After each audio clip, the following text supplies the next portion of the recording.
धन्यवाद। ये तो झांसी वाली रानी है कहने की। एक देखिए, इस देश का एक इंस्पेक्टर जब हाथ में पेन लेकर कविता लिखता है, एक इंस्पेक्टर ने ईमानदारी से अंतरात्मा से सुन के अगर कविता लिखी जाती है तो भी लोग उसको झांसी की रानी कहने के लिए तैयार है। इस देश का होम मिनिस्टर अगर सचमुच में अपने हाथ में बंदूक लेकर तैयार इन पुलिस वालों को सही आदेश देंगे तो इस देश के लोग उस होम मिनिस्टर को भगवान तक मानेंगे। लेकिन दुर्भाग्य है, वहां पर भगवान तो क्या, राक्षस ही आते रहते हैं। अगले कॉलर, नमस्कार, बोलिए क्या कहेंगे। हेलो, मैं नागपुर से रितेश बोल रहा हूँ। हाँ, और मेरा बोलना ये है कि आजकल पूरे ही पॉलिटिशियन, आप एनसीपी ले लीजिए, आर पाटिल गृह मंत्री रजा एकेडमी में जाके फोटो खिंचवाते हैं, उनके साथ प्यार करते हैं। और उसके बाद में हमारे एनसीपी नेता के कुछ फौजिया खान जो है अबू जिंदाल के साथ में उनको होटल में शेयर करती है। तो हम इनसे क्या उम्मीद कर सकते हैं। बिल्कुल, लेकिन अब ये कहाँ तक जाएगा मामला? ये तो जाना चाहिए, पूरे लोगों के तक जाना चाहिए। आपने बहुत अच्छा मुद्दा उठाया है और ये पूरे हम दूसरे न्यूज चैनल को भी फेसबुक पे मैसेज करते हैं, बट वो रिप्लाई नहीं करते हैं कि आप ये मुद्दा उठाइए करिए। ये ऐसा मुद्दा नहीं उठाएंगे, ये इस पर मुद्दा उठाएंगे तो फिर आप जानते हैं क्या क्या होगा।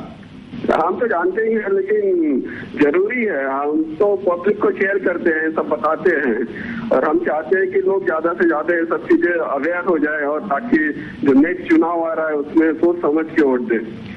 चुनाव तक रुकना जरूरी नहीं है। आप देश के लिए किसी भी पल आवाज उठा सकते हैं और वो पल अभी से शुरू होता है, क्योंकि चारों तरफ हाहाकार है। और ये बात केवल एक सुजाता पाटिल की नहीं है, ऐसे कितने पुलिस वाले इस फोर्स में हैं, ऐसे कितने सैनिक हमारे सीमा पर लड़ रहे हैं। क्या सुजाता पाटिल के मन में जो आग है वो क्या उन लोगों के मन में नहीं होगी जिनके साथियों के सर काटे गए?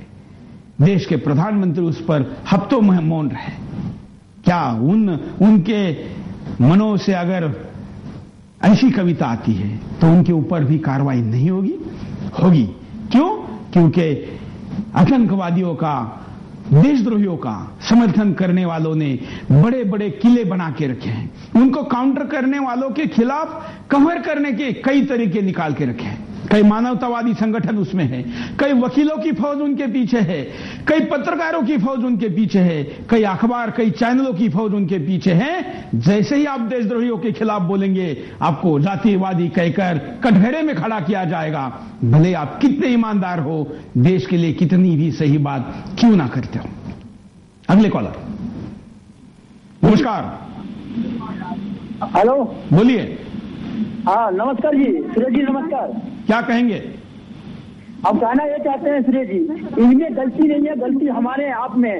ये सेंट्रल गवर्नमेंट जो है ये सबसे बड़ा गद्दार है, ये इंडिया को बर्बाद करने पर लगी है, समझ गए आप। अब देखिए तो बांग्लादेश से और क्या नाम है, बांग्लादेशी आके कलकत्ता से पासपोर्ट बना के इंडिया में आ रहे हैं, आसाम से पासपोर्ट बना के बांग्लादेशी सऊदी में आ रहे हैं। सऊदी गवर्नमेंट उनको बैंड लगा रखी है, कभी भी बांग्लादेश नहीं आते हैं तो इंडिया से पासपोर्ट बनवा के यहाँ पे आ रहे हैं, इंडिया सऊदी में। धन्यवाद। मैं आज महिला कॉलर को जरूर कहूंगा कि आप आवाज उठाइए। देखिए, एक सुजाता पाटिल ने आवाज उठाई तो देश में उसका मुद्दा बन गया है। इस देश की नारी का, इस देश के बहनों का कर्तव्य है कि उनका साथ दें। चलते हैं कॉलर के पास। नमस्कार जी।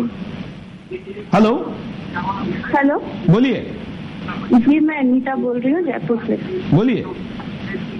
जी, मुझे लगता है कि हमारे देश का दुर्भाग्य हो चुका है आजकल कि कोई सच कहने की हिम्मत अगर जुटा पाता है तो उसे परेशान करा जाता है। और ये ओबीसी जैसे लोगों को समर्थन मिलता है तो उनको कुछ लोग, मुझे लगता है कि उनके सपोर्ट में है सरकार, और इस तरह की जो महिलाएं हैं जो कुछ कहने की हिम्मत करती हैं उन्हें परेशान करते हैं। तो ये देश का एक बहुत ज्यादा दुर्भाग्य हो चुका है। एक तरह से देखो तो सत्ता किसी एक इंसान के हाथ में है जो लोगों को मतलब कि शांति से नहीं रहने देना चाहती है।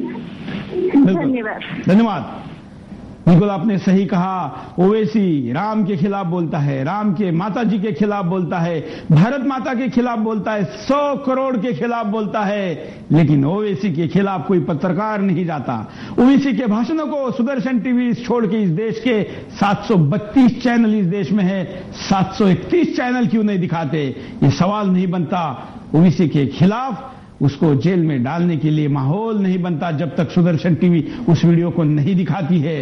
लेकिन आजाद मैदान में देशद्रोहियों के नंगा नाच के खिलाफ केवल कविता और वो बात इतनी सी जेल में डालने की बात होती है। अगले कॉलर। नमस्कार सर जी, बोलिए। जब प्रधानमंत्री बनाने का हक हमको दिया गया है, जनता चुनती है। जब जनता प्रधानमंत्री चुनती है तो जनता को अधिकार होना चाहिए कि प्रधानमंत्री को उस सीट से उठाया जाए जब वो उस योग्यता के काबिल नहीं है तो।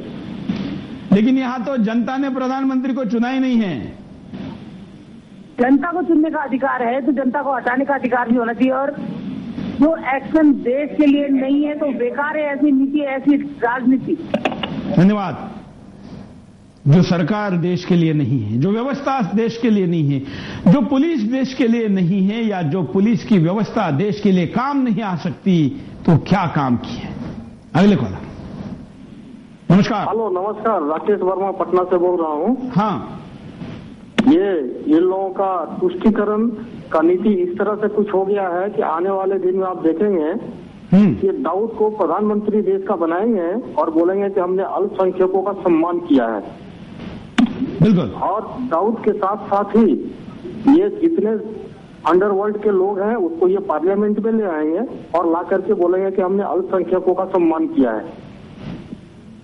धन्यवाद। इसके लिए इनको हम यहां पर रुकते एक छोटे से ब्रेक के लिए, ब्रेक के बाद दोबारा आएंगे। बिंदास बोल चाह रहे हैं।